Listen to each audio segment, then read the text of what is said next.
spring clean your website, or spring into your launch. Savvy has dedicated March to honing and refining the marketing manager in our careers, and I've been doing a lot of research of late on websites, actors, musicians, even brands I enjoy, to gather information about what makes a great website. To see how some performers and companies go above and beyond to stand out and be remarkable, like Seth Godin writes about in The Purple Cow, is a very powerful thing. How awesome would you feel to have an amazing website, to grow a community of fans and supporters around you virally, and to be able to share your talent and creativity with the world? We want you all to feel that way about your sites, no matter where you are in the process. Done right, your website has amazing power to serve you as a performer and get you work.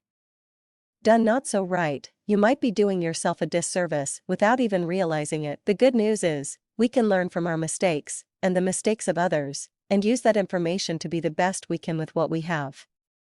So here are a few common mistakes that actors make on their websites, and some tips for improvement. Mistake number 1, not having a website. Would you trust a restaurant that was recommended to you if it had no online presence? Would you want to invest in a business if you couldn't find them online through a simple search? Of course not. It's the same for actors. A director is going to want to find you online. An agent or producer will want to do a search for you to get more information. Don't let overwhelm and frustration stop you. I'm speaking from experience here. Maybe your pictures aren't perfect. Perhaps you have so much content thinking about streamlining makes you have a panic attack. Or it could be as simple as you not knowing how to get your site published, or not having the money to invest in a fancy build. I get it. I'm in version 3 of my website, and am continuing to refine until my spring launch. Sometimes, you have to start from where you are, give yourself permission to not be perfect, and even to fail. But take action. Start with one small step, and start to move. Make it a career goal and break it down into achievable action steps. Create an About.me account for a splash page while you're starting the process of your website. Have a landing page where people can find out a little more about you while you work on the RPS, reason, purpose, strategy, behind your site. Your website is an extension of you, so it's up to you to know what feeling you want to convey to the public. Which leads me to the next mistake. Mistake number 2, not understanding the brand and how it influences the package. Knowing your brand and what makes you unique and marketable is essential for the success of your site. Brand influences marketing devices like font and color, shape and design. Without investing time in yourself and getting that perception-based feedback, your website can suffer. Making sure your marketing materials line up with your type, career goals, and style is essential. When you get down to one authentic brand ideal, and reinforce it over and over with what you put out into the world, the more and more people begin to trust in you, not just as an actor, but as an authentic individual. People want to work with people they like. And by understanding the brand and manifesting it in your website, you're creating a brand promise for yourself. A promise that you will always show up and deliver whatever it is you uniquely contribute to the world. Mistake number 3, too much information. Many actors' sites are overwhelming, with too much information and content on the homepage. Have tabs to compartmentalize, especially for those of you actors who have a side business. Be as clear and streamlined as you can be about the information you are providing. People in this business don't have a lot of excess time. So having to root around to find something on your site can be a real turn-off. Mistake number 4, the real dilemma, no doubt about it. Key holders in the industry are definitely going on your site to watch you in action.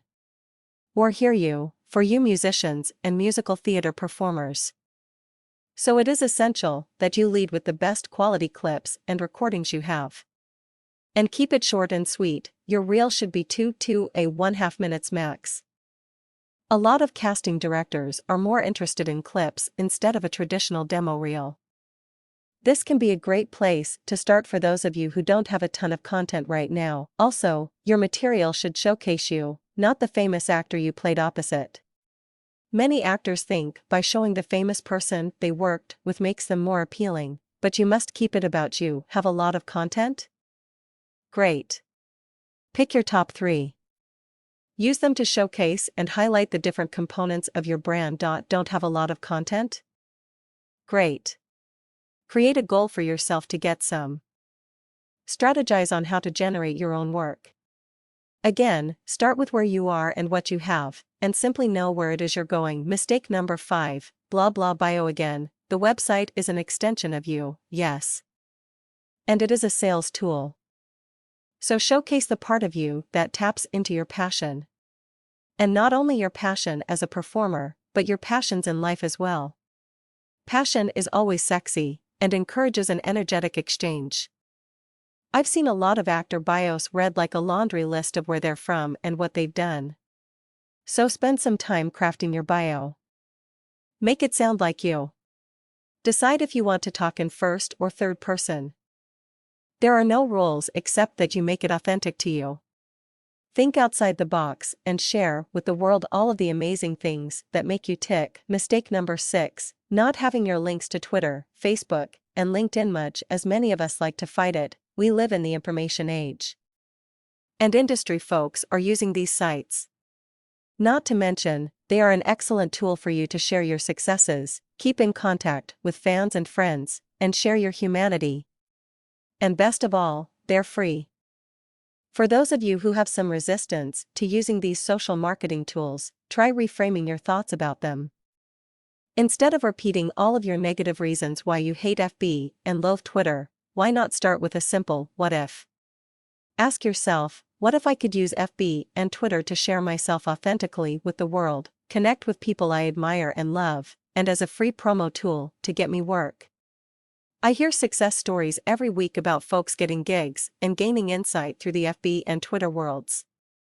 So think, what if that were you? The most important thing to remember, no matter where you're at in your process, the only rules you have to follow are the ones you create for yourself.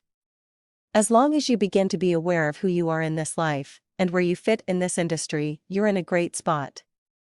And the sooner you take action on something, the better. Don't let overwhelm discourage you. Don't let your fear of not being perfect cause you never to begin. Start with what you've got, and go from there. We're here to support you every step of the way. #much success.